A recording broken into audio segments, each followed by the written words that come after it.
Narito ang pinakabagong update. Imi Marcos nagbabala kay BBM na ilalabas ang mga larawan at video ni Bangag habang humihit-hit ng bawal na gamot. Kamakailan lamang ay pinasinungalingan ng putang inang to ang mga isiniwalat ni Amy na gumagamit siya ng bawal ng gamot.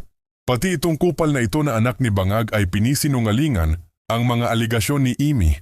Bagkus sinabi pa ng hayop na to na hindi daw tunay na kapatid ni Bangag itong si Amy. Hanggang kailan nila pagtatakpan ang mga kabalbalan ng mga putang inang to ang ginagawa nila sa lipunan? Panoorin natin ang video patungkol sa mga ito. Nako! Mas lalong nanganganib si Bongbong Marcos, mga kababayan. Ito, kakapost pa lamang po ni Senator Amy Marcos, mga kababayan, na di umano, nakakatanggap po siya ng mga impormasyon, merong mga pangalan, merong mga letrato na mula mismo, mga kababayan, kuha sa loob ng Palasyo Malacanang. At ang mga nagpapadala di umano sa kanya nitong mga litratong ito, mga kababayan, na maaaring sisira lalo, ayan, ni Bongbong Marcos. Alam niyo kung sino? Mga kapulisan at mga kasundaluhan na mismong nasa loob ng Palasyo Malacanang, mga kababayan. Ito na, Senator Amy Marcos, ituloy-tuloy mo na. Total na basa ka na. Magsabon ka na rin at magbanlaw, Madam Senator Amy Marcos, para tuluyan na po kayong umuwi ng iyong kapatid sa inyong tahanan. Ayan. Sa ngayon sa kanila, sa Paway. Ayan. Di ba, mga kababayan, sa Paway sa kanila, at alagaan na lang ang inyong Mami Imelda. O ito yung mismong sinabi po, mga kababayan, ni Senator Amy Marcos. Sa mga nagtatrabaho sa palasyo. Kita nyo, ha? Hindi sinabing nagtatrabaho sa Kamara. Hindi sinabing nagtatrabaho sa Senado. Sa mga nagtatrabaho sa palasyo. Mabigat ito, mga kababayan. So, sa madaling salita, habang nagsisesyon, sabi nga ni Marlica, nagsisesyon sa Palasyo Malacanang, may kumukuha ng mga litrato. Sa mga nagtatrabaho sa palasyo, sa mga pulis at sundalo, at dati naming mga nakadaupang palad, daupang palad, mga kababayan, alam kong hindi biro ang mga ipinadala nyo sa akin. Kita nyo na? Merong ipinadala. Hindi naman siguro ito pagkain, mga kababayan. Dahil hindi naman grab driver ang mga sundalo at kapulisan. Di ba? Siyempre, walang iba na mga ipinadala kay Senator Amy, mga kababayan, kundi isa pang mga patunay na maaaring itong si Bongbong Marcos hanggang sa ngayon patuloy na humihigop ng pulburon. Alam kong hindi biro ang mga ipinadala nyo sa akin. Hindi man tayo hayagang makapagkita, gusto kong malaman ninyo na kayo ay aking pinoprotektahan at hindi masasayang ang pagtitiwala at katapangan. Ganito, pinoprotektahan po ni Senator Amy Marcos, mga kababayan, etong mga nagpapadala sa kanya, dapat lang. Kasi kapag isinama niya po ito sa mga pasabog, kung sino-sino man itong mga tao nito, pinangalanan niya, itong mga sundalo at mga kapulisan, pwede pong mamiligro buhay nito mga ito, mga kababayan. Kaya pinoprotektahan ni Senator Amy Marcos, mga kababayan, para tuloy-tuloy po na makapagbibigay sa kanya ng mga litrato, ng mga video, at kung sino-sino ang mga kajaming. Mali natin, baka nagkakajapingan nga diyan sa Palasyo Malacanang. O ito yung mismong sinabi niya. Oh, mensahe para sa matatapang. Talagang ano, no? Kita niyo mga kababayan, no? Talagang kahit dikit na nila, no, mga close-in bodyguard na nila, nagsasalita na ho. At hindi naman literal na nagsasalita, kundi nagsasalita dito kay Senator Amy sa pamamagitan ng mga pagpapadala ng mga larawan. Ano man yung mga larawan na yan, soon, malalaman din natin yan. Ito, sa lahat po ng nagpapadala ng impormasyon, kita niyo na. Larawan at iba pa tungkol sa usapin ng droga na aking hinarap. Ayan.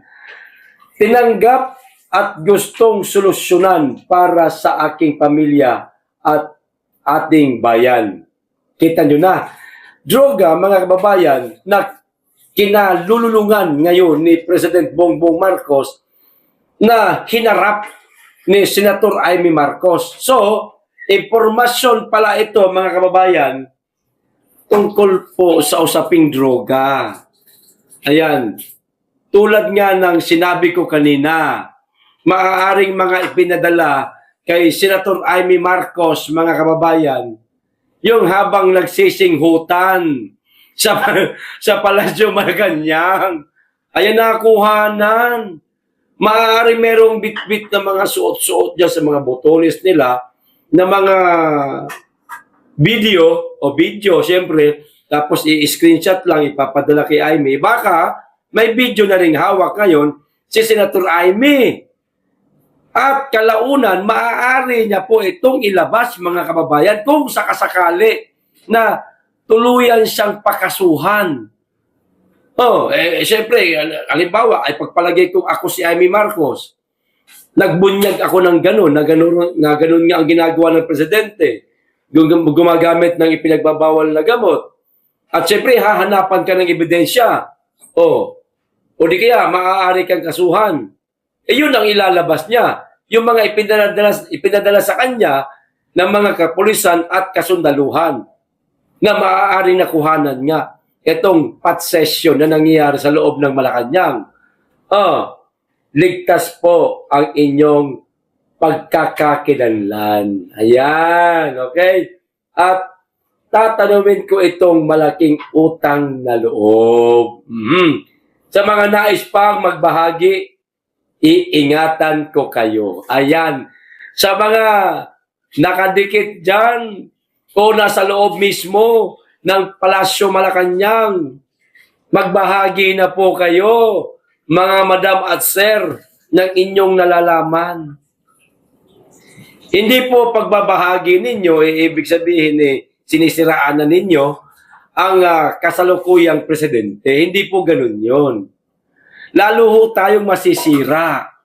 Kapag magpapatuloy po, mga kababayan, na pinamumunuan tayo ng isang pangulo na meron pong masasabi ho nating sira po yung kanyang kalusugan, yung kanyang pag-iisip ho, mga kababayan, dahil sa ipinagbabawal ho na gamot.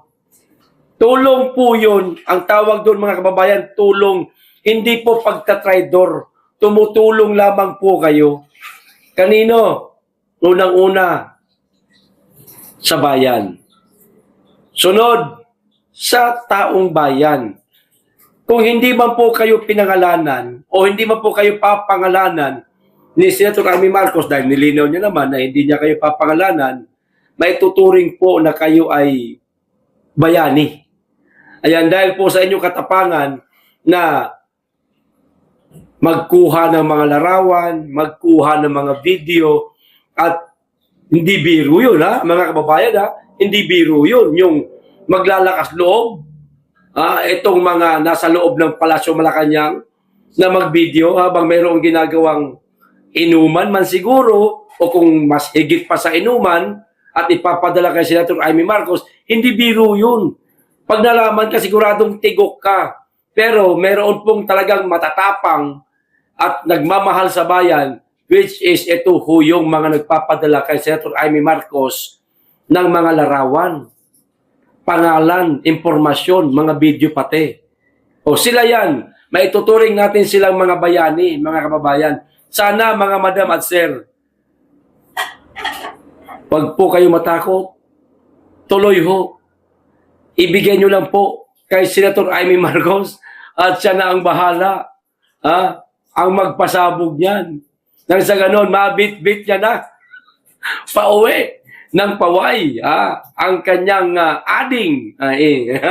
Mabit-bit niya na at magpagamot na rin. Di ba?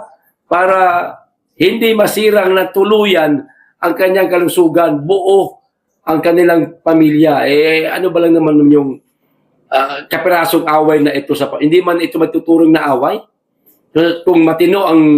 Kung meron pa natitirang katinuan, yan, si Bongbong Marcos. Halimbawa ako si Bongbong Marcos, hindi ko ituturing ito na inaaway ako ng ate ko.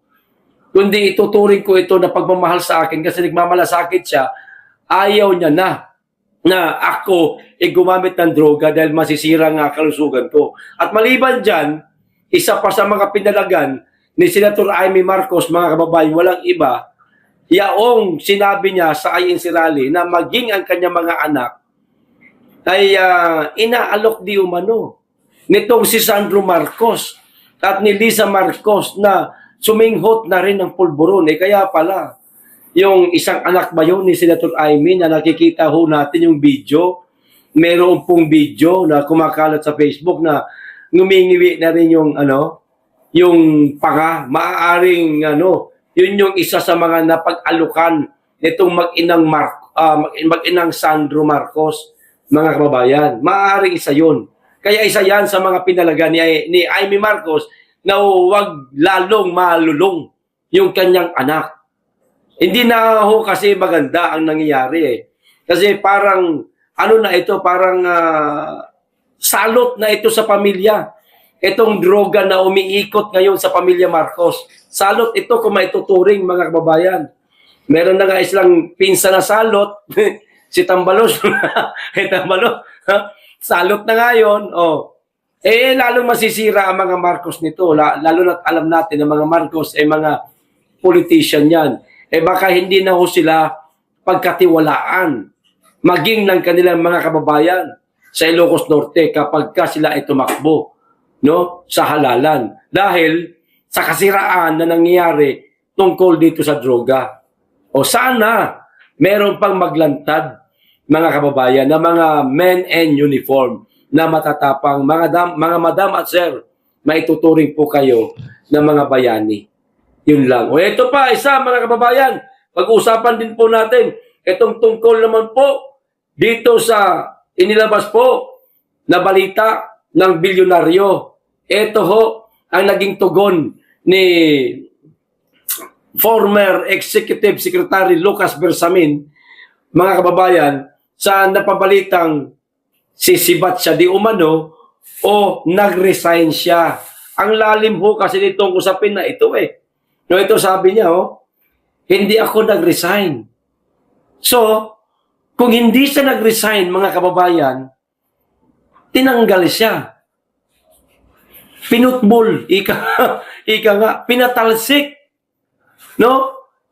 Hindi naman siya nagkusang nag-resign na gumawa ng resignation letter at pinirmahan niya. Walang ganun na nangyayari. So nagulat na lamang siya na di umano merong tumawag sa kanya at pinababakante na ang kanyang tanggapan. Teka, bakit pinababakante na itong tanggapan ko? So ibig sabihin, hindi na ba, papalitan na ba ako? So pinatalsik siya. Mga kababayan, ito tuloy natin.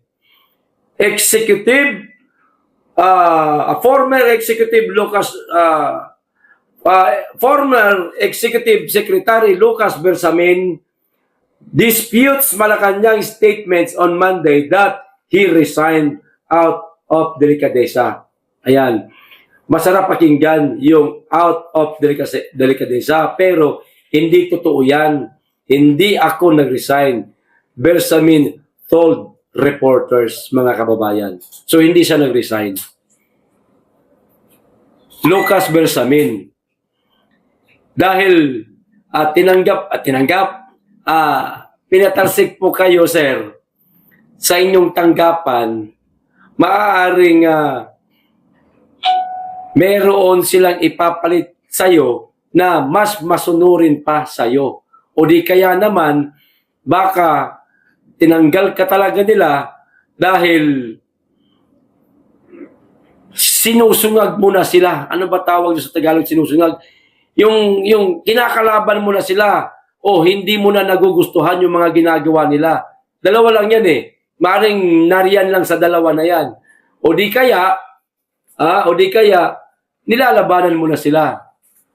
Sir, Lucas Bersamin, bilang isang mamamayan katulad ko, na simpleng mamamayan lamang, at marami din sa ating mga kababayan ang nananawagan ng mga panibagong ebidensya, no, na maaaring malaman ng ating mga kababayan, ebidensyang buhat mismo sa loob ng Palasyo Malacanang.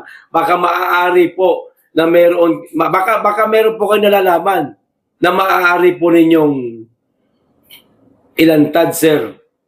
Baka pwede makipagtulungan po kayo kay Senator Amy Marcos at siya na bahala ang magpasabog niyan. No? Para makatulong din po kayo, sir. No, sa ating bayan. Kasi isa ho kayo sa mga nawala na rin po ng kredibilidad at hindi na pinagkakatiwalaan ng ating mga kababayan.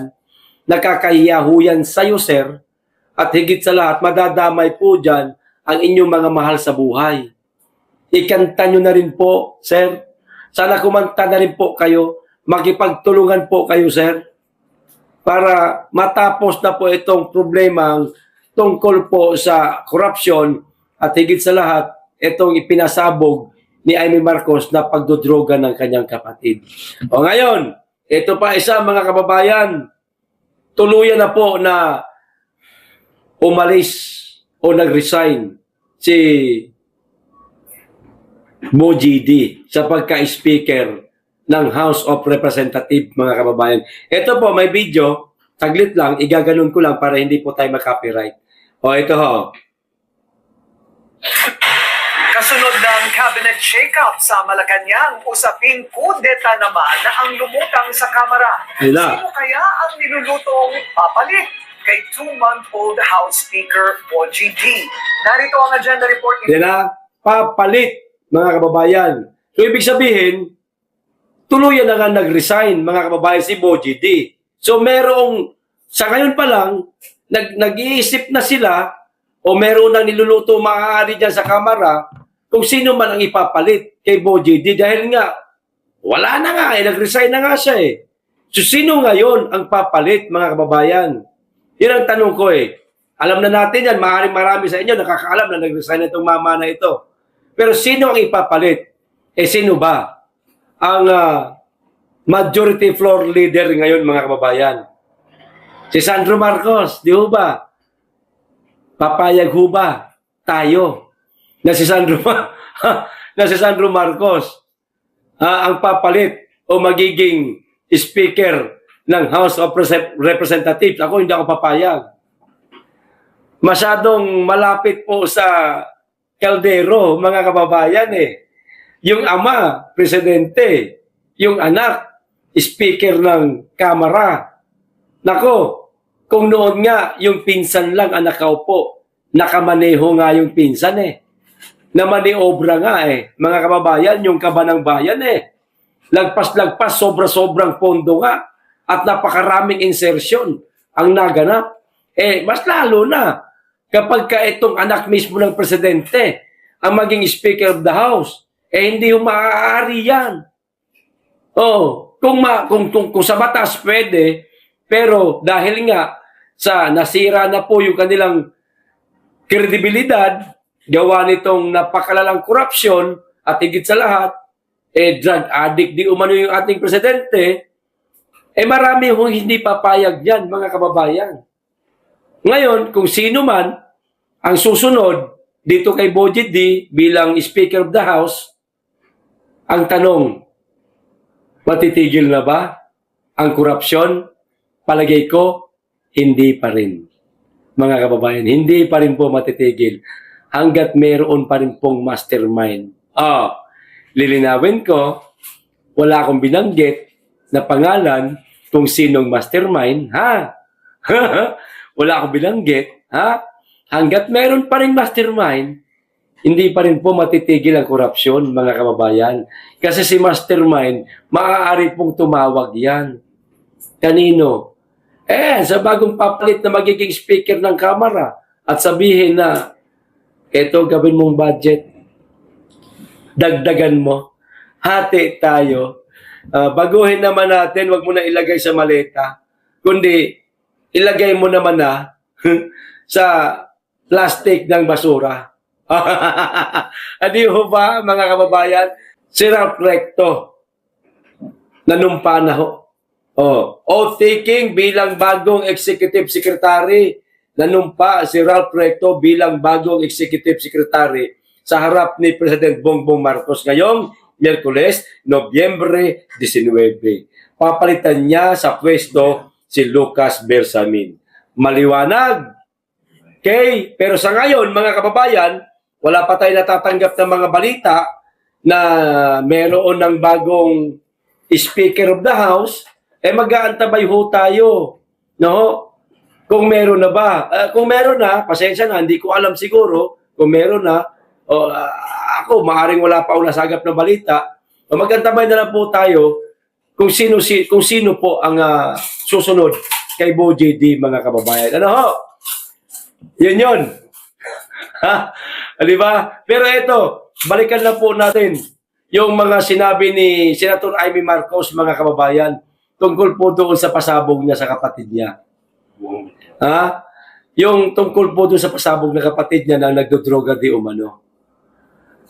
Wag po muna nating tignan yung ating pagiging DDS. Ipagpalagay niyo po, mga kababayan, yung tayo walang politikong sinusuportahan. Kung halimbawa, nalaman nyo na ganoon nga ang pasabog ni Senator Amy Marcos, maniniwala ho ba kayo na gumagamit ng droga si Bongbong Marcos, mga kababayan? Maniniwala ho ba kayo? Ako, kung hindi ako DDS, isang simpleng tao na alam niyo ang ginagawa lang araw-araw, trabaho, uwi ng bahay, ni walang ganang manood sa balita tungkol sa politika, maaaring maniniwala ako. Bakit? Kapatid niya na po ang may sabi Kung ibang tao, halimbawa si Saldico nagsabi, kasabay ng mga pasabog niya doon sa mali-malitang kwarta na dineliver niya sa bahay ni Bongbong Marcos at ni Martin Romualdez, maaaring sabihin ko pa na paninira lang yan ni Saldico. Yung mga paggamit ng droga ni Bongbong Marcos, paninira lang yan. Kasi pinaghahanap na siya ngayon Iniipit na siya maaaring paniwalaan ko yung sinabi ni Saldico itong tungkol sa mali-malitang bag kasi nga kaparehas ng sinabi ni Gutesa sa Blue Ribbon Committee. Di ba? Yun, paniniwalaan ko yun. Pero, yung sinabi, halimbawa, si Saldico ang nagsabi na adik si Marcos maaring hindi ko paniwalaan yan. Kasi dahil nga sa iniipit na siya at dagdag niya lang yan para sirain si Bongbong Marcos. Pero hindi po Kapatid na po mismo ay may sabi, mula sa pagkabata nila hanggang sa ngayon, alam niya maaari yung mga ginagawa ng kapatid niya na nagdodroga, nagpa-party-party, kasama ang barkada, at kung ano-ano pa, nag-iinom, di ba? Kapatid niya na mismo may sabi at mula ito sa mga kaibigan nila na isinusumbong kay Amy Marcos. O kaya, ako naniniwala talaga ako sa mga pasabog ni Amy Marcos kasi kapatid siya ng presidente, hayaan niya ba na masira yung pamilya nila, mawasak dahil lang sa mga pasabog niya? Siyempre, kung loko-loko ako, kung loko-loko ako na kapatid, kukonsintihin ko yun. Sige, bahala ka dyan. Magdroga ka dyan. Basta importante, makatapos ka ng termino mo. Baka pati ako magnakaw na rin. Hindi nga eh. Ito hindi sa, ito lilinawin, baka mamaya sabihin ninyo, si PL bumaliktad na, maka-IME na. Hindi po. Walang ganon mga kababayan na hindi po tayo maka-IME. Natutuwa tayo doon sa sinabi niya, pero hindi po tayo supporter ni IME mga kababayan. Ito klaruhin ulo natin. DDS ho tayo. Kailanman, kahit natuwa tayo doon sa sinabi ni Amy Marcos, hindi po tayo magiging pro-Amy. Marcos malabo. Amy na lang. Hindi tayo magiging pro-Amy. Malabo yan mga kababayan. Pero isa lang, ang masasabi ko, natuwa tayo doon sa ginawa niya. At sana, Senator Amy Marcos, kung meron pa po kayong mga nalalaman, katulad ng sinabi mo kanina sa post mo at binasa ko na rin dito sa inyo mga kababayan, di ba? Na meron di umano mga larawan, mga impormasyon at baka may video pa. Senator Amy, huwag niyo na pong pakatagalan masyado. Kasi lumalabas po kasi ngayon na gumagawa lang kayo ng istorya, fake news, nagsisinungaling o nagdi-destabilize po kayo o destabilizer po kayo. Yan po kasi ang ipinapalabas ngayon ng Palasyo Malacanang at ng lahat ng mga kaalyado nila. Patunayan niyo po, Senator Amy Marcos, na hindi po kayo destabilizer, na pawang katotohanan lang. Yung mga sinasabi mo, alang-alang, mailigtas mo ang kalusugan ng kapatid mo. Pagmamahal yun para sa aming mga matitino na nakaunawa sa ginawa mong pasabog sa rally ng Iglesia ni Cristo. Ilabas nyo na po, Senator Amy Marcos, alam ho namin na marami pa po kayong hawak ng mga impormasyon na binigay sa inyo. Ilabas nyo na po sa lalong madaling panahon para matigil ang Palasyo Malacanang sa sinasabi nilang nanggugulo ka lang, fake news ka, walang katotohanan na sinasabi mo. Patunayan nyo po, Senator Amy Marcos, na lihitimo lahat ng mga naging pasabog mo. Para po ito, Madam Amy, sa Pilipinas, sa bansa, at higit sa lahat sa mga kababayan natin ngayon na napakarami pong nagdaranas ng kahirapan. Maawa po kayo, Senador Amy Marcos, sa bayan at sa ating mga kababayan na tuwing umuulan, lubog sa baha dahil napakalala ng korupsyon sa ating bansa. Imbis na ibigay lahat ng pondo sa DPWH para maging maayos ang paggawa ng mga flood control, hindi ninanakaw pa. Imposibleng hindi alam yan ng kapatid mo. Baka merong impormasyon na nakarating sa iyo, Senator Amy, about dyan, ilantad nyo na rin po. Ilantad nyo na rin.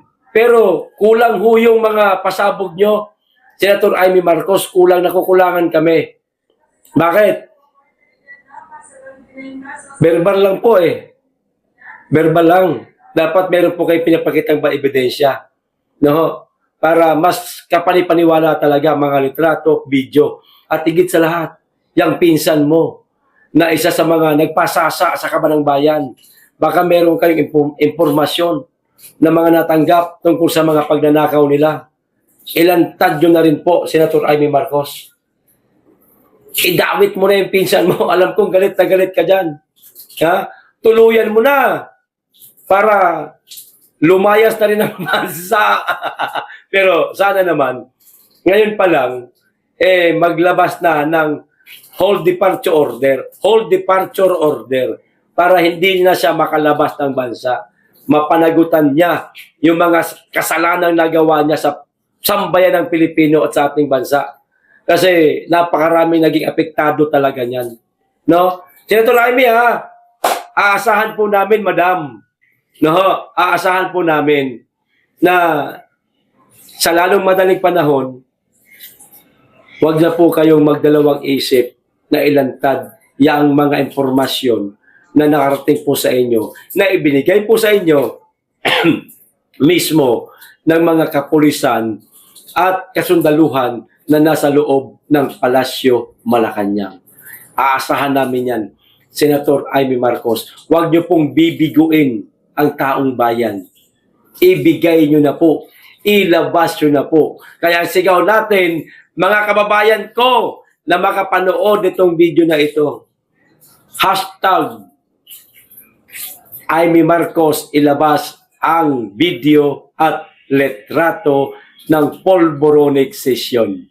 Okay, hanggang dito lang. Maraming salamat. Mag-iingat kayo lagi at higit sa lahat, mahalin natin ang Pilipinas.